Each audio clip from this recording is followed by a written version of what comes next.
Thank you for being with us. Still Voice of the People Television VOP this morning. And we have Barrister Darlington Agumo in the studio. And he'll be helping make sense of the front pages or what the front pages of the national dailies are talking about this morning. We have good morning, Barrister. I wanted to move straight down to the papers. Okay.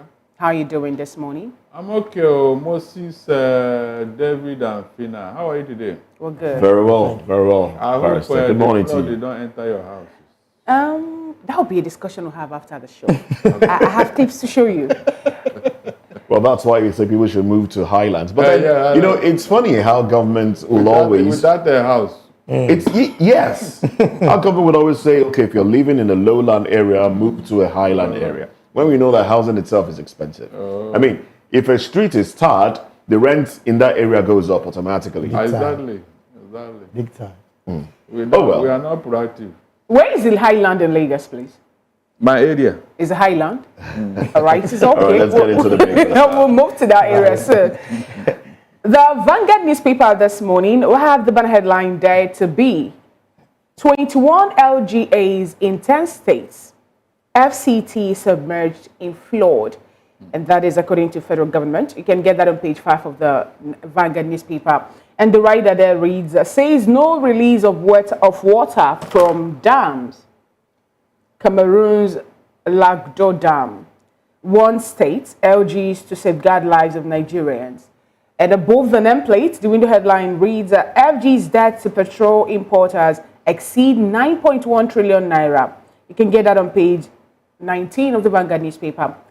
Edo Guba, PDP court wrestle over Igodalo's candidacy. A court void sack of Rivers Assembly Speaker Amewule and 24 others. And we have a pictorial, and that is we have in that pictorial the police IGP Botokun and another Nigerian.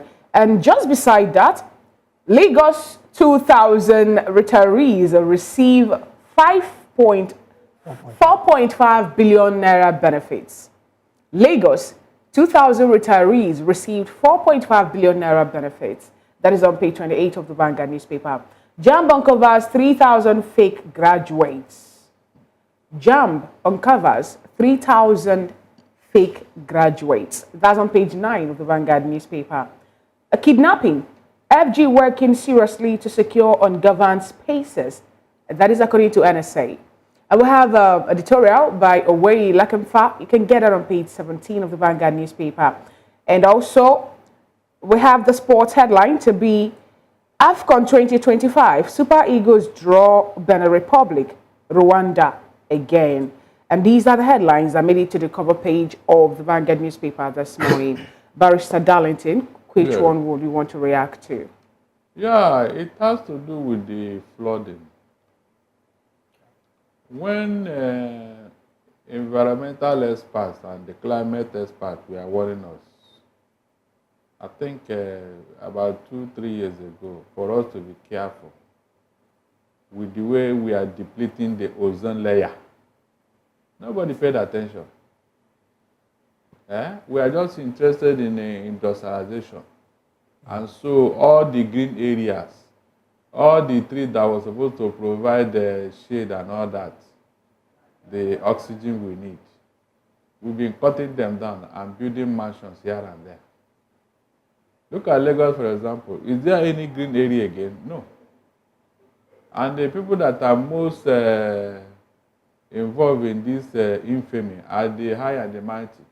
Whenever they see any vacant place, without even state government authorization, they will put up a structure there. And so we are reaping the mistakes of yesterday. It has never been like this. You know, I was against this Eco-Atlantic City. When they were pushing the waters away in order to build, all the houses, all the land, all the vacant spaces in Lagos, have you finished building on them for you to go and stop disturbing the ocean? Just to prove that you have money. I learned a plot there is about 1 billion naira. So the people that are living there, they will not die again. The way we reason and do things is so appalling. Well, Barrister, that part you are mentioning is one that seemed to be a major reason why we're experiencing this kind of flood. How about the fact that some Nigerians, even the poor and needy, flooding their guterways with dirt and garbages? Isn't that another reason why the drainages are blocked? And of course, we're experiencing such major flood in Lagos particularly. You see, when you are living in an area where poverty is so rife, such things can come up. Two, Loma, are they doing their work? Then the special assistant on drainage, is he doing his work? If they take care of this other bigger one, the other small ones will not cause this kind of problem. It cannot. Like, well, Barrister, I beg to disagree with you on a lot of things there, because we can't blame government for people's ineptitude. People deciding to throw their waste in drainages, that's not government. That's individuals acting abnormally. Because, I mean, the talk about separating your waste has been ongoing for some time now. People have been encouraged, put your plastics away, put the other waste away. Even if you can't afford to buy proper disposable bags, there are makeshift bags where you can put these things. But we still see people driving in vehicles, throwing their plastics out the window. It lands on the road, and then another car kicks it off. It goes into the drainage, or it goes into the lagoon on the 3rd Mainland Bridge. People drink sachet water, throw it outside, and then these things are not degradable, so they just go on and block drainages. This is what the people should do. Now, government on its part, not creating, not desilting drainages. We can hold government accountable in that area. Now, the other aspect of building, yes, we know that government sometimes gives approval to people to build on drainage channels. This goes on to affect the flow of water. Now, we can blame government for that one, but let's also blame developers who know that, look, this area is not, should not be built upon. This is an area that water passes through. But because it's an available land, they go ahead, they put up a structure there, and then the water decides to find its level. Like they say, water will always find its level. Decides to find its level, and then goes into flowing into people's houses. And then we still come back and blame government alone. I'm not saying government doesn't have its own blame. It does. But the people should also have a change of attitude. That's my take on this one. Now, Moses, I ask you here, is Loma up and doing in their responsibility? The answer is capital no. Capital no. Okay. The reasons for providing highway sweepers and all that is because the government knows that the highway will at one time or the other be littered with debris and all that. So, if there is no dirt on the road, why did you employ them? The man they gave the job of cleaning up the drainage, is he doing his work? The answer is no.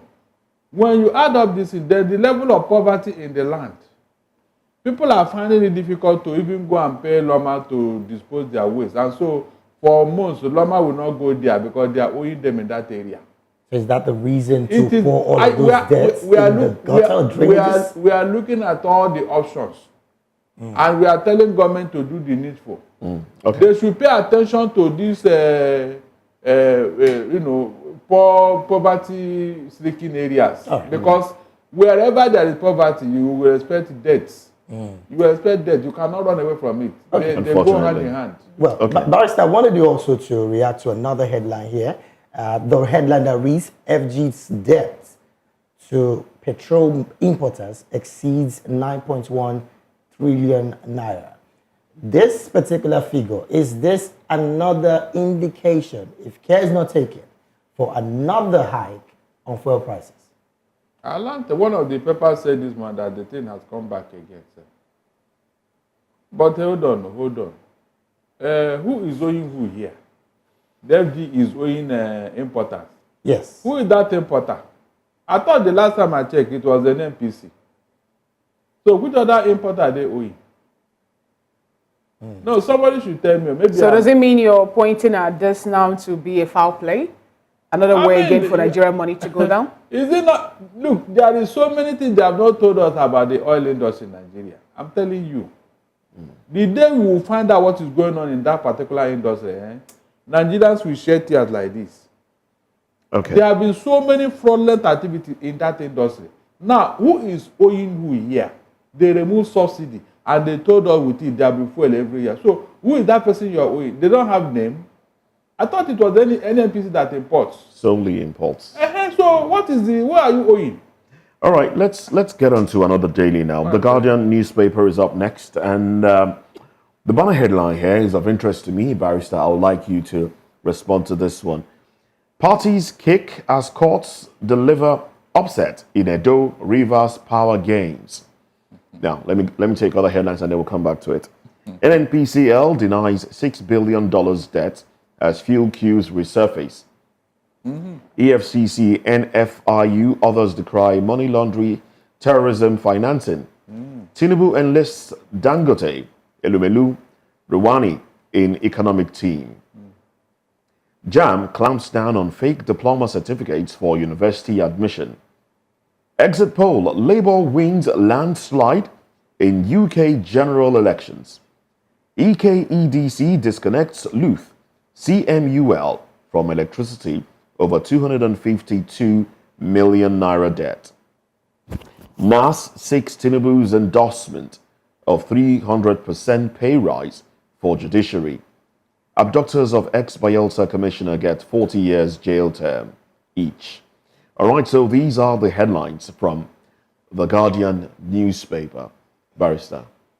Yes, you were saying something. There was a headline. Yes, the exit polls in Edo and Port Harcourt. Port Harcourt is of major interest to me, where the lawmakers who were said to have defected, their position has been affirmed by the court, that they remain valid.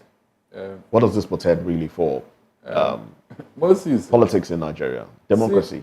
Seriously speaking, whenever I hear some of the things the courts are doing, I feel ashamed personally. I'm not joking. And I know every other lawyer who has the interests of this country at heart can never be happy with what the courts are doing. For God's sake, must you surrender to the whims and caprices of politicians in order to degrade the profession? That's what they are doing. But Barrister, it's not enough to be unhappy.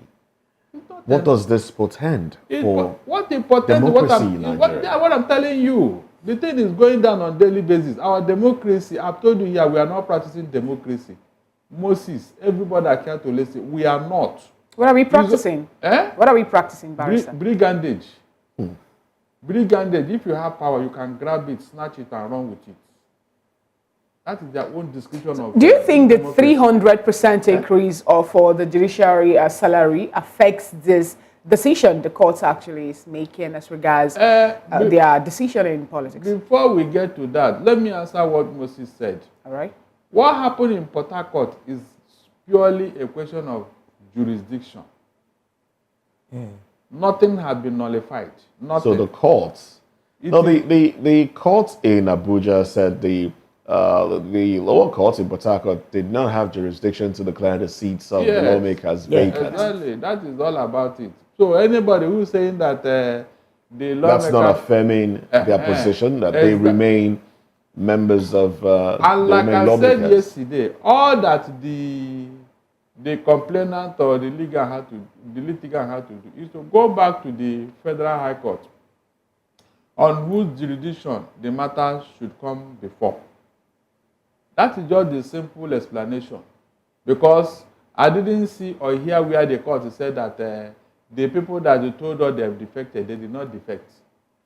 There was nothing like that. There was no pronouncement. And I know, Moses, I know no court can give you what you do not ask for. These people defected before the whole world. We saw it. Since that Yeah, time, they have but it's been tagged as a rumor now because there was no official letter to that effect. No. There is the procedure for defecting was met. They wrote letter, which was read by their speaker, and they gave reason that PDP was in crisis. In fact, they said the crisis on Tuesday was more than that one going on between Russia and Ukraine. So they want to run for their life. But later we discovered there was nothing like that. There was nothing like that because they couldn't prove it in court. So right now, they are in a quandary. They don't know whether they are in PDP or in APC. So right now, no court can say that they have not defected. They will only talk of jurisdiction, which I understand very well. Okay. Yes, that is it. So they have to go back to the Federal High Court. And let me see which Federal High Court will now tell us that these people did not defect. Whether they came back to the court and appear before the court and say, we did not defect. They will now bring out evidence that they defected. Now, Barrister, as it stands, if they go to the Federal High Court, with the way the courts are giving conflicting judgments right now, what is the possibility that it would even go the very right way it's supposed to go? Because there are laws backing defection from one party to another. I mean, the interpretation of those laws are what Nigerians at this point are looking forward to seeing. So would the Federal High Court give the very right judgment as it stands now? Let us, we should not jump the gun. When we get to the bridge, we will now think of crossing it. Section 109 is still there in our constitution, and quit this with defection. Okay. A precedent has been set on many cases. Precedent has been set. So I'm looking for a day any court will now say that it does not longer exist. Then we can now start the argument from there. But right now, let us be watching them. And that brings me back to the question I asked earlier. Do you think the 300% increment of the salary of the judiciary will be, a part of not getting the true justice that the people of River State needs? Look, the essence of even giving that money is for them to do the right thing. Because most times they will tell you while some institutions are corrupt, it's because of the poor salary. Now that they have increased their salary, we expect justice. That's what I'm saying. So anybody who now go to do a judgment on sentiment, it is left for him and his God. But we'll be here to call them out. We'll be here to call them out when the time comes. Interesting. All right. There's also this headline I would like you to chime on. Tinubu enlists Dangote, Lumelu, Rewan in economic team.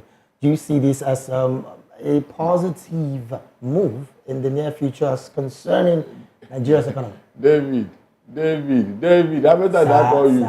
It is said that too many coups spoil the broth. When you add too much ingredient in your soup, that soup will not be it will become tasteless. I mean, look at it yourself. How many economic committee and team have we set up here? Please calculate it since last year when you came into office. Is that how to run an economy every time? I have told him that these people will not help him because they are businessmen who equally have interest in the economy. All right, Barrister. They can't help you. We have to wrap up this conversation. You have ministers. If your minister cannot help you, nobody can help you. All right, thank you very much, Barrister Darlington Agumo, for your insightful comments there. We'll take a break now. When we come back, we'll look at the controversies that has come up as the federal government decides to sign a $150 billion Samoa deal. Let's talk about this one when we come back.